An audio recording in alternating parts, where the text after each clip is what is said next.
André Berkoff. Ça balance pas mal. Berkoff dans tous ses états, ça balance pas mal sur Sud Radio. Aujourd'hui, on va faire parler ceux qui sont effectivement dans, je ne dirais pas dans la tourmente, mais dans des problèmes, et dans des problèmes pratiques. Et nous avons appelé un garagiste de Colmar, Philippe Aubrecht, qui est le dirigeant du garage Aubrecht à Colmar.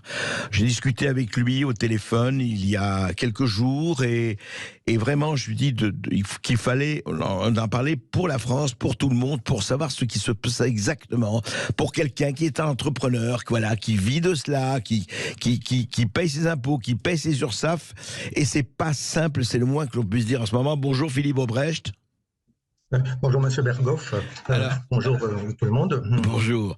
Et Philippe Aubrecht, dites-moi, on a commencé à parler justement ce que je disais pendant un moment, et ce qui m'a absolument frappé, vous dites, écoutez, moi je travaille 12 heures par jour, j'y arrive, mais j'arrive de moins en moins. Alors je voudrais que vous nous disiez pourquoi. Donc vous avez un garage automobile, donc à Colmar, au centre de Colmar, et vous dites c'est devenu de plus en plus difficile. Alors décrivez-moi ce qui se passe pratiquement, concrètement pour vous. Concrètement, c'est que nous sommes écrasés par les charges, charges de l'État, l'URSSAF, TVA. Oui. L'évolution des véhicules, donc il faut qu'on s'adapte, qu'on investisse des sommes monstres dans du matériel, valises diagnostiques, équipements. Pour avoir les données des véhicules, il faut qu'on paye un abonnement donc aux constructeurs, aux fabricants de logiciels. Donc on a 5, 6, 7, 8 abonnements par an. Chaque abonnement, il faut compter entre 1000 et 1500 euros. Et vous devez vous abonner à ça, sinon vous ne pouvez pas faire votre métier comme il faut, quoi. C'est ça? Non, mais on peut pas faire notre métier puisque maintenant tout se passe avec la valise diagnostique pour la recherche des codes défauts et tout. Donc si on n'a pas ces données constructeurs et les codes défauts, mais on peut pas intervenir sur un véhicule. D'accord. L'URSSAF, qui. Alors l'URSSAF, c'est combien par rapport? Alors combien vous payez? Vous avez une entreprise. Aujourd'hui, vous m'avez dit que vous aviez 3 employés ou 4 employés. Aujourd'hui, vous n'avez plus que votre femme et vous-même, c'est ça? Voilà, tout à fait, parce que l'URSSAF, sur un salaire, vous comptez le double. Donc, si vous avez un salaire de 2000 euros, il faut compter à peu près 4000 euros. Ouais. Et l'URSSAF, personnellement pour moi, c'est presque 48% de mon bénéfice. D'accord. Donc, si vous faites une marge de 30 000 euros à peu près, vous payez 15 000 euros d'URSSAF. D'URSSAF, oui, c'est 50%, oui, c'est énorme.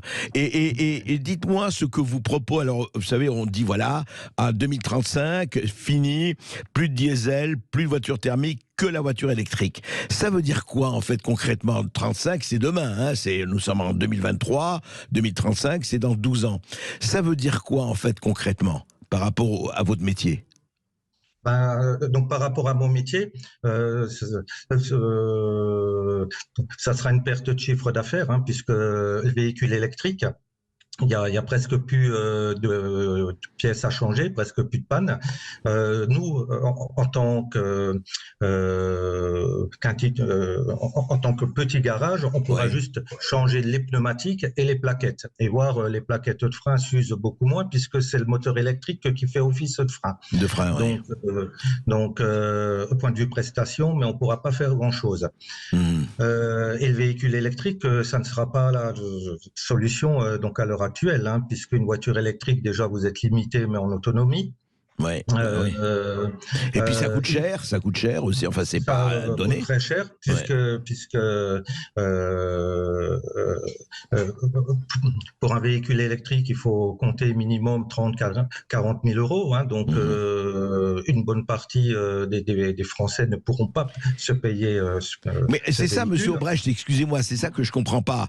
On dit, on va être dans le tout électrique. Alors les Français qui ne peuvent pas se payer la voiture électrique, ils vont faire comment?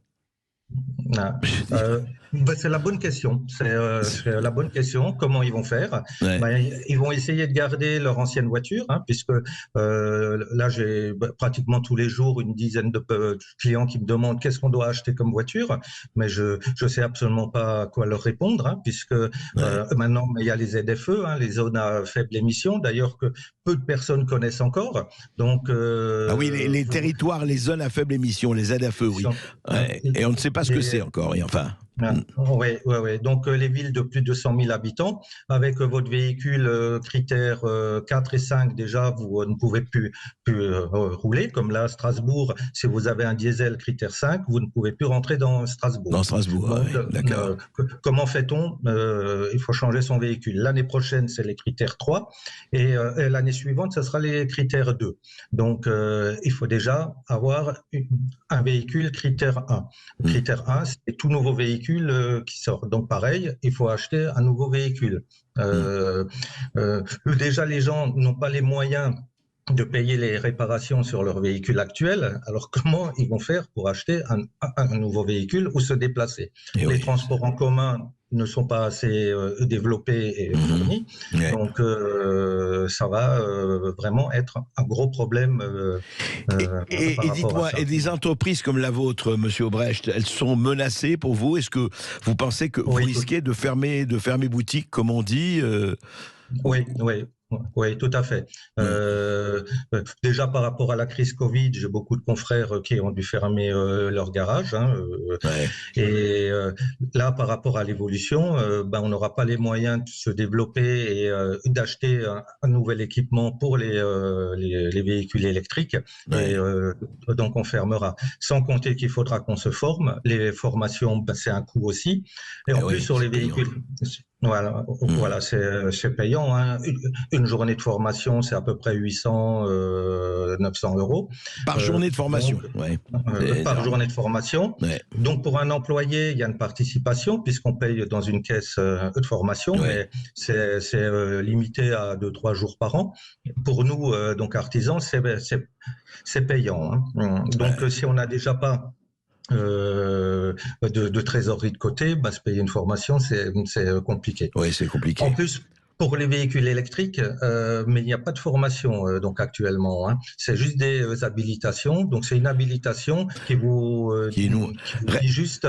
Monsieur Obrecht, oui, restez avec nous. Nous allons avoir les informations et on reprend avec vous parce que on va continuer.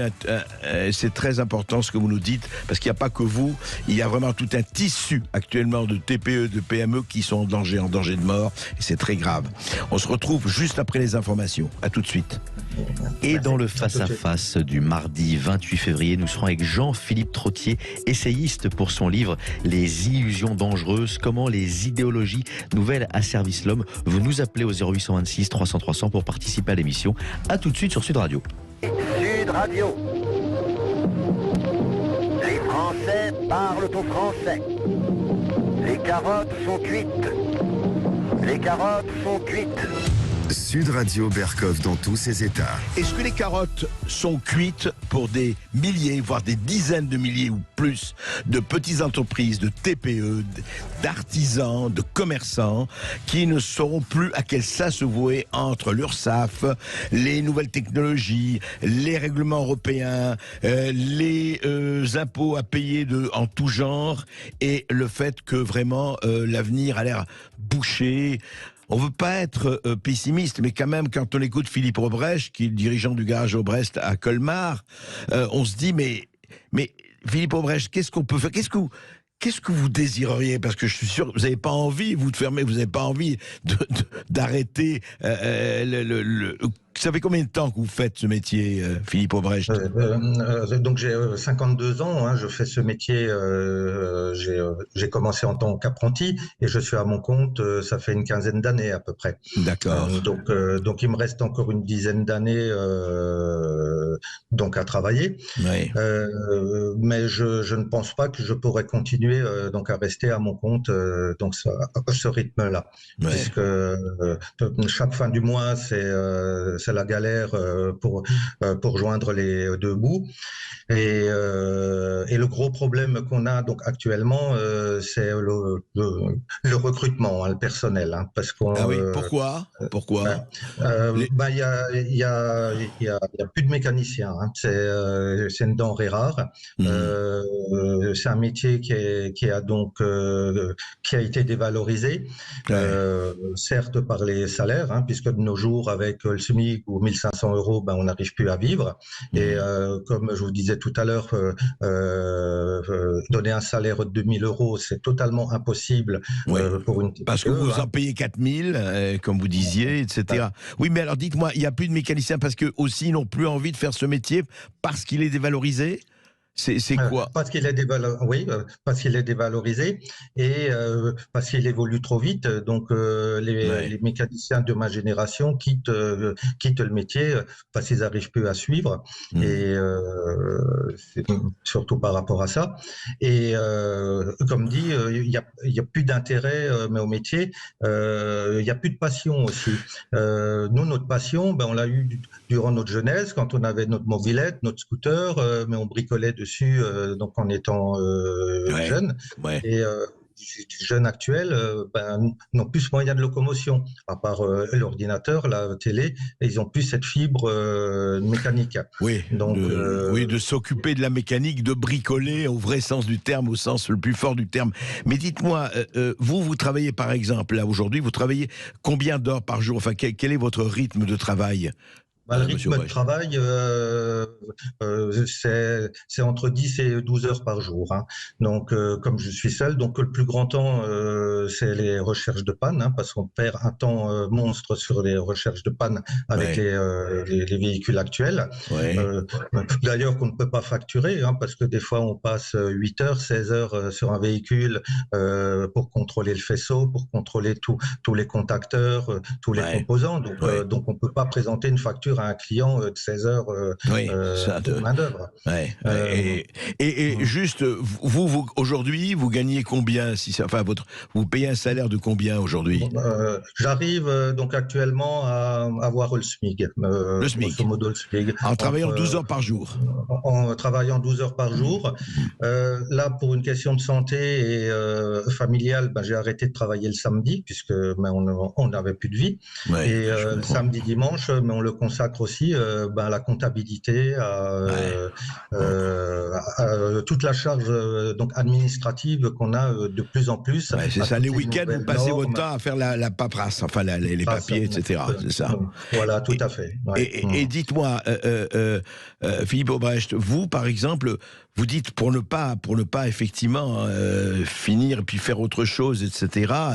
On peut plus vivre de son métier, mais quel serait pour vous, si vous aviez un politique qui vous comprend, j'espère qu'il y en a, quelles seraient les mesures les plus importantes, les plus urgentes à faire pour faire revivre et survivre ce métier qui est quand même essentiel? La baisse des charges, hein, tout simplement, hein, la baisse de l'URSSAF et ce qui nous permettrait d'employer du personnel et une baisse d'URSSAF de notre côté aussi, pour qu'on puisse quand même avoir un petit quelque chose. C'est pareil, le gros problème, c'est la reprise d'entreprise, puisque j'ai plusieurs confrères qui veulent vendre leur garage et donc ils n'y arrivent pas. Il n'y a plus de personnes intéressées pour se mettre à son compte pour reprendre un garage vu la conjoncture actuelle. C'est ça, oui, ils ne veulent plus faire leur propre entreprise, prendre ça à leur compte, et donc ils s'agglomèrent à des grands groupes, c'est ça. Vous par exemple, si demain, et ce que je ne souhaite pas, ce que Dieu ne plaise, ça s'arrête, vous allez continuer votre métier en faisant dans une entreprise beaucoup plus large, ou vous feriez autre chose? c'est la question que je me pose. Le problème, c'est que je suis passionné de mécanique, donc j'aimerais continuer dedans. Mais c'est quand même un métier physique et Bien pénible. sûr. Et bon, je suis encore jeune à 52 ans, mais je ressens quand même certaines douleurs et courbatures, parce qu'il faut quand même avoir des gestes et postures un peu spécifiques. Dans notre métier, on travaille au froid, mais on travaille dans la saleté, avec des hydrocarbures, avec des vapeurs toxiques. Donc ça, c'est une vraie pénibilité. Vous avez la pénibilité. C'est pour ça que l'âge, c'est pas une question d'âge, c'est une question de pénibilité, de métier ou pas. En tout cas, écoutez, c'était la passion. Moi, je vous souhaite vraiment de pouvoir garder et vraiment que les politiques vous écoutent. C'est quand même hallucinant qu'il y ait des milliers de gens, des dizaines de milliers de gens que vous qui ne peuvent pas continuer à cause des charges, à cause des surcharges, alors que des milliards sont dépensés, on ne sait pas comment, on ne sait pas où. Enfin, je ne veux pas faire de démagogie, mais je trouve quand même incroyable que des citoyens français ne peuvent plus exercer un métier comme celui de garagiste. C'est pas un métier en superflu, c'est pas inutile, c'est pas un métier d'œillet sur la boutonnière, quand même, c'est fou. J'espère vraiment que vous allez y arriver. Et je voulais aussi dire, pour la création d'entreprises, il faudrait que l'État aide plus, donc administrativement, pour créer des entreprises. Parce que c'est la croix et la bannière quand on veut se mettre à son compte. Qu'est-ce qu'on fait, où on va, quelles sont les démarches administratives à faire. Donc maintenant, mais il n'y a plus de bureau, il n'y a plus rien, tout se fait par Internet, mais on ne sait pas par quoi commencer. Et il faudrait déjà qu'il y ait une aide de ce côté-là.